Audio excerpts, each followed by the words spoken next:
Hello everybody, I'm back again this weekend reacting to a video that QDEV2 recommended to me called Vampire Hunter D, Monster Madness Around the World.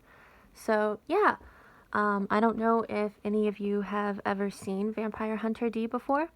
I actually have, so I'm curious to see what kind of video this will be and how much, will be familiar to me or if I'll learn anything I didn't know before. And yeah, I'm reacting to this because QDEV2 still hasn't been able to make any new videos. So yeah, let's check this out together, shall we? Ho ho! Yeah. Massacres, Monster Madness Around the World. Feels like October already. Except in Japan, the spooky season is summer. Back in Japan, I've reviewed a bunch of Japanese films throughout the years, most notably the Godzilla franchise. Oh, huh, yeah. The country is known for okay, that's kind of ridiculous. Influenced the entire world. Ew. Movies like Ringu, Ju-on, and House. These prove that the horror genre there is immense. Oh, man. There's also an untold number of creepy video games, manga, yeah. and anime, too. Ooh, boy. Speaking of anime, it's essential when talking about modern Japanese culture. Yet something I've rarely talked One Piece. about on Massacre. Sure, we did a rental reviews on Akira once, and I also reviewed season 1 of the anime-influenced Castlevania series. The genre of anime I like most is that action, sci-fi, gory horror combination. And today, we're going to crack into the casket of this grab bag genre with one of its earliest entries, 1985's Vampire Hunter D. Originally, Vampire Hunter D came from the mind of novelist Hideyuki Kikuchi. The movie is based on the first book of the D series, which now spans over 38 entries.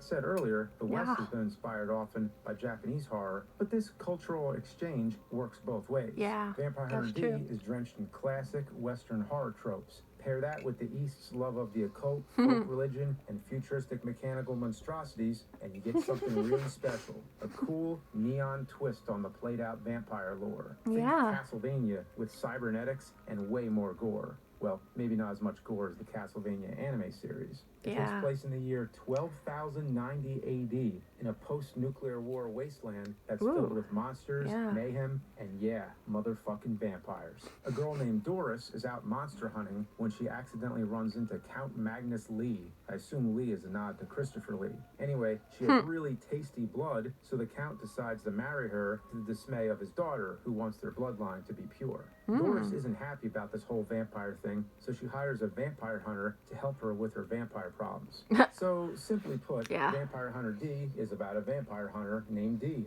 So he is a Dhampir, which is a half-human, half-vampire, kind of like Alucard. He roams the wasteland helping people out, kind of like Mad Max or Kenshiro, but with a giant sword and a magic face on his hand that's not explained.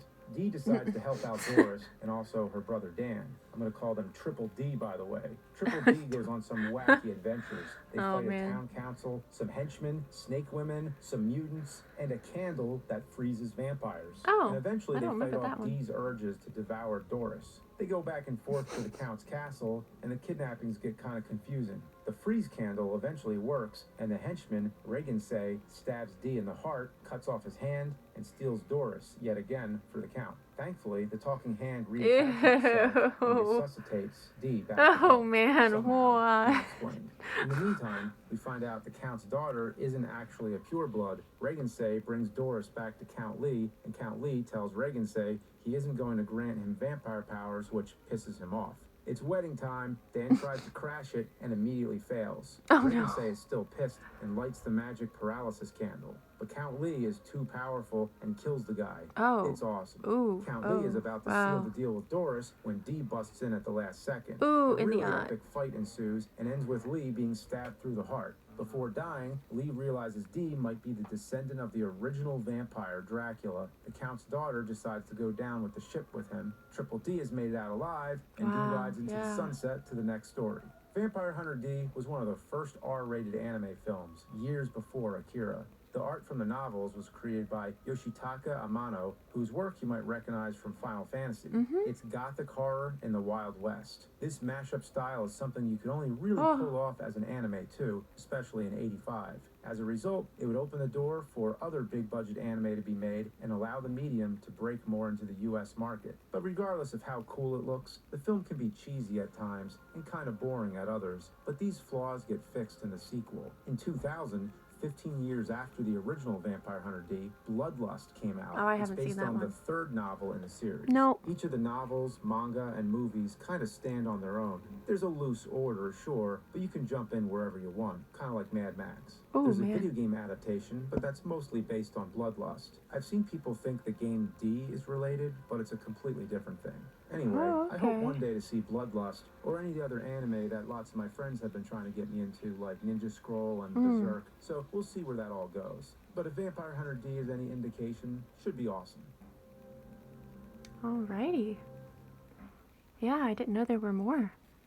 I've only seen part of the first one. I guess I never finished. Oh, that was a pretty cool video. Thank you for the recommendation, CutieEevie2, and I'll see you all next week. Until then, bye-bye.